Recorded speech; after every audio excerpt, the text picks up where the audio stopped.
आउज़ बिल्लाहि मिनश्शैतानिर्रजीम बिस्मिल्लाहिर्रहमानिर्रहीम। शुरू अल्लाह के नाम से जो बड़ा मेहरबान और नहायत रहम वाला है। उम्मीद आप लोग खैरियत से होंगे और इस वीडियो में इंजीनियर फैसल आपसे मुखातिब है। आज की वीडियो में हम शॉर्ट ट्यूब वर्टिकल एवेपोरेटर्स को डिस्कस करने जा रहे हैं और इस वीडियो में हम देखेंगे कि फीड और हीटिंग मीडिया को शेल या ट्यूब्स में किसके अंदर पास करवाया जाता है, क्योंकि एवेपोरेटर्स की मुख्तलिफ टाइप्स में इस स्कीम को चेंज किया जाता है। इसके अलावा हम हीट ट्रांसफ़र रेट पे असर अंदाज होने वाले पैरामीटर्स को भी देखेंगे और इसके अलावा इसके एडवांटेजेस और डिसएडवांटेजेस का जिक्र भी करेंगे।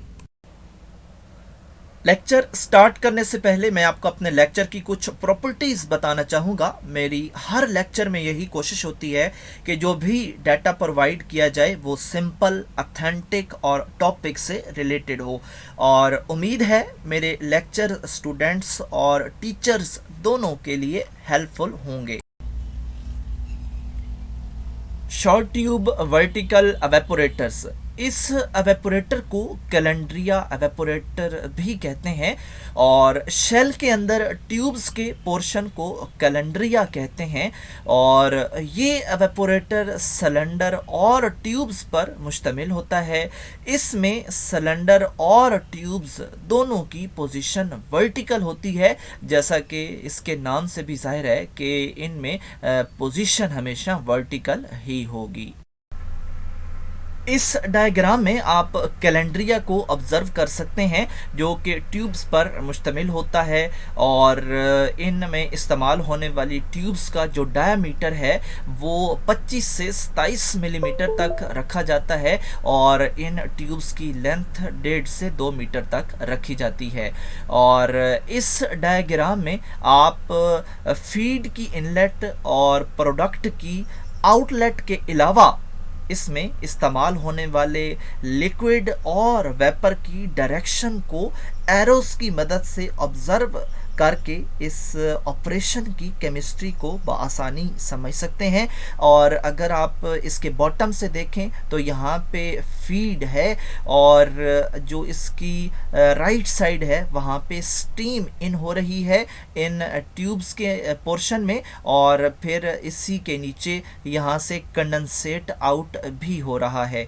और जो हमें इस बॉटम वाली फीड की प्रोडक्ट मिलेगी वो वेपर की सूरत में मिलेगी और वेपर्स हमें मिलेंगे टॉप से, और फिर उनको कंडेंसर में ले जाके उनकी फेस चेंज की जाती है और वो लिक्विड फेस में कन्वर्ट हो जाते हैं और उनकी फिर हैंडलिंग और स्टोरेज जो है वो आसान होती है।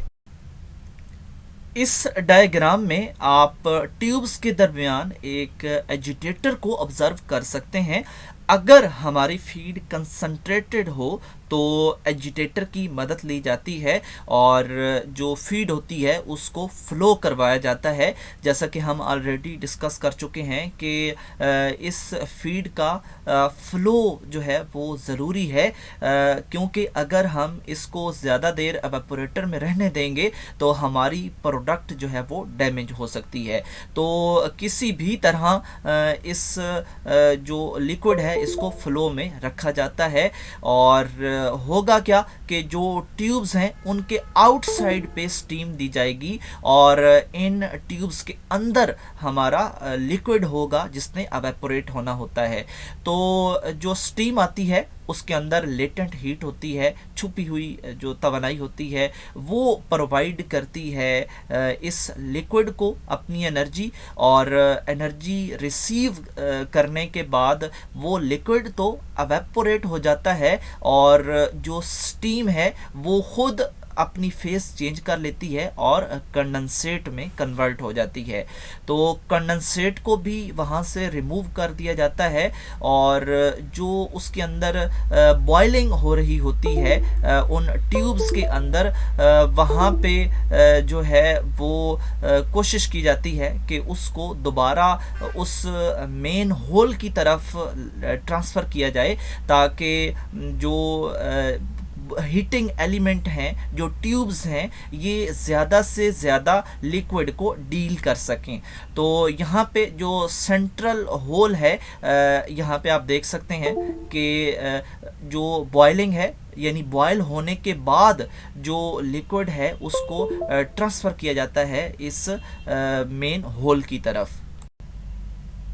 सेंट्रल होल का जो डायामीटर है वो इन ट्यूब्स के एरिए का हाफ रखा जाता है, और जो इसके अंदर वेलोसिटी होती है लिक्विड की, वो डिपेंड करती है कि हमारी हीट ट्रांसफ़र कैसी होगी।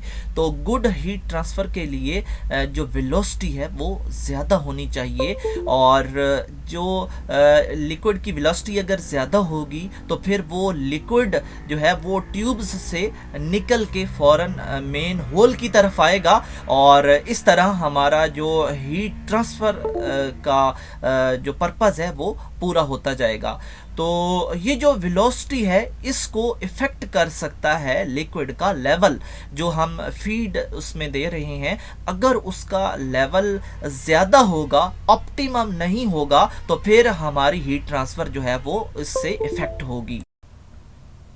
अपने YouTube चैनल का इंट्रोडक्शन करवाता चलूँ। मेरे चैनल का नाम है केमिकल इंजीनियरिंग एजटेक, और इस चैनल के अंदर मोर देन 600 लेक्चर्स अवेलेबल हैं, और इसके अलावा जिन सब्जेक्ट्स को हम डिस्कस कर चुके हैं उनमें industrial chemical process, industrial stoichiometry, chemical engineering, organic chemistry, mathematics, और इसके अलावा मुख्तलिफ इंजीनियरिंग के टॉपिक्स अवेलेबल हैं।